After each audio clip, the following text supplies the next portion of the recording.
Welcome to another edition of Songs of the Ozarks, a project of the Ozark Studies Institute, an ongoing initiative of the Missouri State University Libraries. I'm Emily Flatness, and today's date is March 4th, 2022. Our special guest today is Lonesome Road. The interview is occurring in Willard, Missouri. Lonesome Road, welcome. Thank you so much for spending your time with us here. So, first of all, are you all Ozarks natives? I am. I am now. I haven't So lived here all my life. Oh, okay, got it. But, Not all my life, most of my life. Very nice. So everybody spent most of their lives in the Ozarks, pretty much. Sweet. yes. Did any of your ancestors or relatives play music? Yes. Sweet. Were they from the Ozarks? Yes. My father is a guitar player and singer, and my grandfather on my mother's side was a mandolin player, and he also built instruments. In fact, that was my first exposure to the mandolin was my grandfather playing in front of the fireplace. Wow. And I have several great uncles who were fiddle players, and it goes a long way. Wow. That's awesome. So, do any of your younger relatives play music now?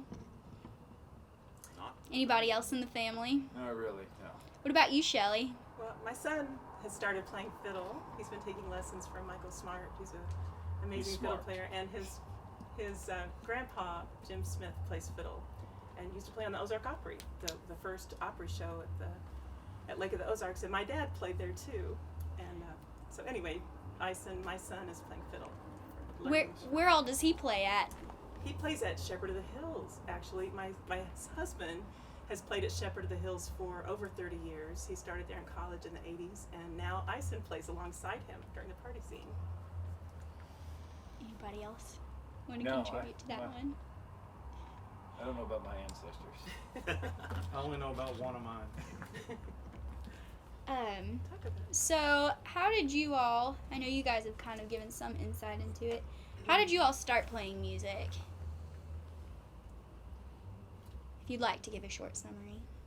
I just started playing guitar because I like music. Wanted to play guitar. It was electric at first. But that's my story, and I'm sticking to it. Sick. You said brief. Yeah. How about you, Ron? Oh, I can't be brief. Of course, I started watching my dad play the guitar, and seeing the Beatles on Ed Sullivan. Ever since then, seeing those two, I've always wanted to play music. And when I was 9, I started playing the mandolin. It's pretty brief. Okay, Yeah, that could was have gone awesome. on. You go, Rob. Oh, my dad loved music, and he was a closet guitar player. He loved to try to play, but he could pick out single note things, but Dad didn't have very good timing. But anyway, when I was 7, he bought me a guitar, and he taught me a few things. Tom Dooley and Raunchy, the Miller beer theme, because that's kind of catchy. Wildwood Flower, and his love of music. He finally discovered bluegrass, I guess around 1973, about the time I turned 10, and we started going to festivals and stuff, and I got interested in the banjo, and that's pretty much it in a nutshell. Awesome. My parents both sang and played guitar, and my mom would sit with me and teach me and my brother how to play guitar. When I was in the 3rd grade, I got a guitar for Christmas, and so I'd take it to school and play guitar on the playground and sing. And then when I was 13, I got a job at Denny. It's a show at the Lake of the Ozarks, so people might remember it, the Denny Hilton Show. And it was there for a long time, and lots of players around here used to play there. So I worked there until I was 21. So had a lot of good luck getting to play a lot when I was younger. Awesome. So do you think your music is a reflection of your communities here in the Ozarks? If that makes sense. Yeah, it fits in. Yeah. Yeah, more than in other parts of the country. Yeah.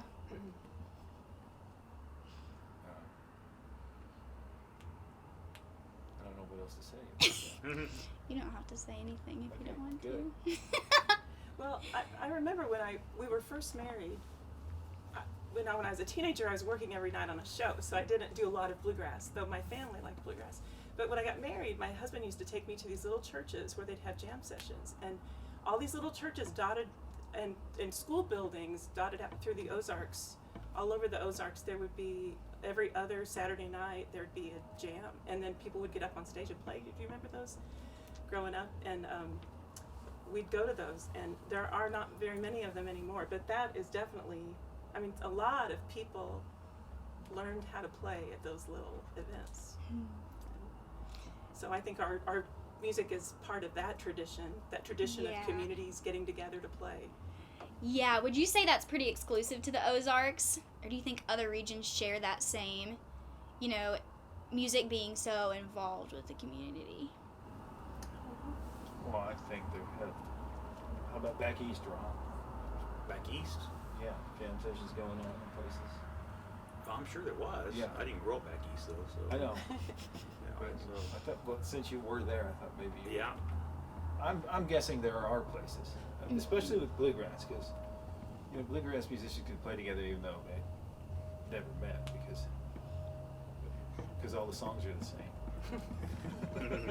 But yeah, I think that the southern part of the United States has a common thing. I know Robbie and I, when we were first learning, we played a lot of pie suppers and auctions and things like that, where the community get together to raise money for somebody who had a house that burned down or something. They put together a pie supper, and we played a lot of those. Yeah, I think that's a more rural thing, and I think that's a more rural southern Yeah. thing. Yep. I'm sure Appalachians, they do the same thing, but they're still the same kind of people that are around here, So, yes, I think our music fits right in with the area we live in. It's simplistic but not simple, if that makes sense. Yes. And that's all I got to say about that. I will say when I was stumbling around. After college, I moved to Kansas City, and I first met the Drifters, that iconic Missouri band there. And their families are from the Ozarks, but they moved to Kansas City, and they would get together on weekends, and they'd have bluegrass club. You've probably heard of club in Kansas City. There are a couple of them. And so I think even the people from rural communities brought that to the city when they moved to Missouri cities. Yeah, I grew up in St. Louis, and there's still the Missouri Area Bluegrass Committee. That's another thing, and I'll talk about GOBS. I happen to be the president of the Greater Ozarks Bluegrass Society. So if anyone's interested in that music, go to gobluegrass.org. And we have jams once a month and other things going on, and everybody's welcome to come and just watch or whatever. But Missouri has, there's two in Kansas City. There's Heart of the Ozarks Bluegrass Association, and it's not just Missouri, it's Kansas, Oklahoma. And so, as he said, southern United States, it's a pretty common thing. Awesome. Do you guys have anything else that you think would be important to share? Me and Ron really like White Castle. Yeah. Awesome. I hope our other viewers They on don't this have channel those do as available. well. No, unfortunately. You'll have to edit that. They should. So, yeah. I might say my bass came from Shepherd of the Hills. It's a very Ozarks bass. Did you know my bass? No. This was probably the original bass at the farm, and we traded another bass that it was getting torn up, on and off wagons and things, and so we traded another newer bass for it, and so I have that bass. So I have a part of the Ozarks history here I'm playing. Yeah. Wow. So far, this is the The best you've ever heard. Yes. The most interesting band you've ever talked to. Yes. This is very deep rooted in the Ozarks. That bass Yes. is a treasure. Greg Becker played this. That's awesome. And then, do you guys want to play a couple songs? We can. We will. Here's one called Lonesome Wind Blues.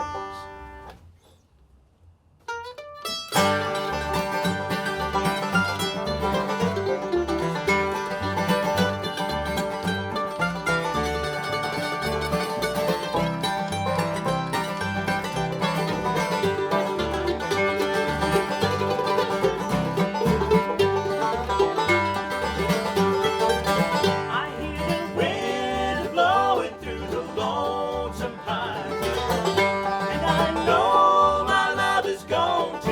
I hear the wind blowing through the lonesome pines. That's my blue love so far away. That's my reason.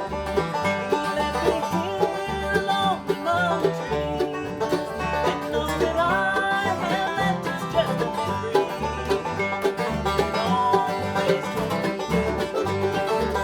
I hear the wind blowing through the lonesome pine, and I know my love is gone too. I hear the wind blowing through the lonesome pine.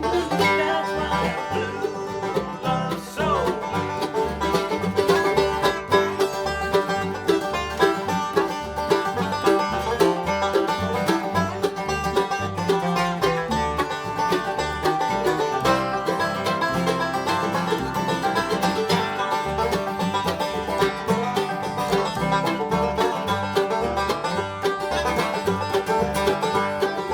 try and find the darkness.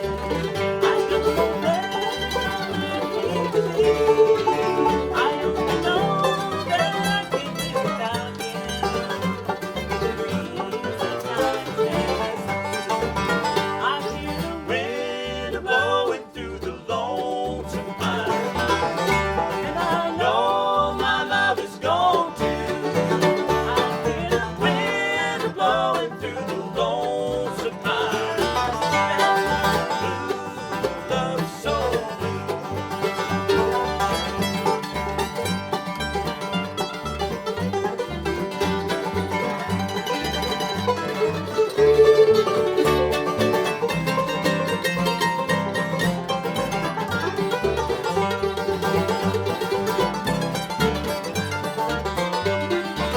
I hear the wind blowing through the lonesome pine, and I know my love is gone too. I hear the wind blowing through the lonesome pine. That's my blue love so blue. That's my blue love so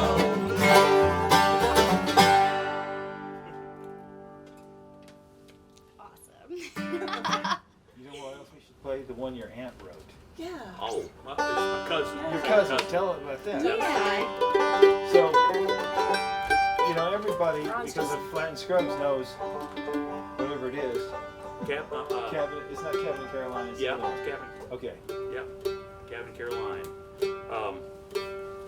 I don't know when they recorded it. My brother, he does a lot of genealogy, and through Facebook and the genealogy, he connected with a second cousin we didn't know we had out in North Carolina.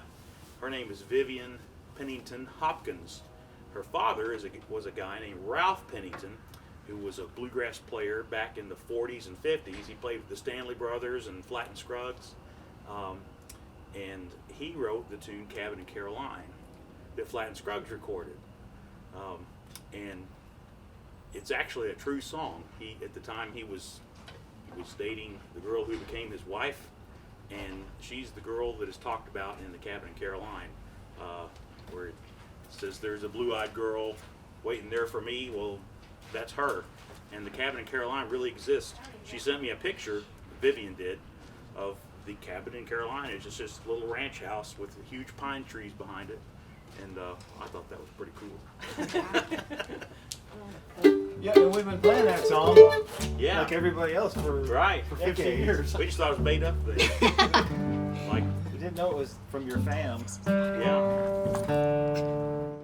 All right, Cabin in Caroline.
cabin in the shadow of the pines, and the blue-eyed girl way down in Caroline. Someday she'll be my wife, and we'll live a happy life in the cabin in the hills of Caroline.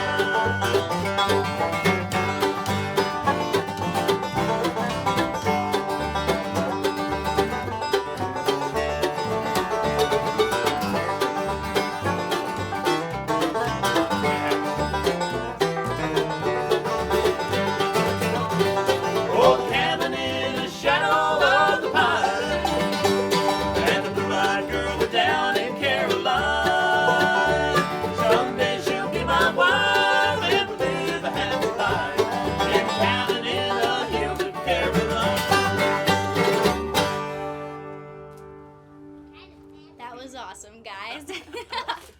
Well, this has been a episode of Songs of the Ozarks. Thank you so much, Lonesome Road, for participating. Thank you. It's been awesome. You're welcome.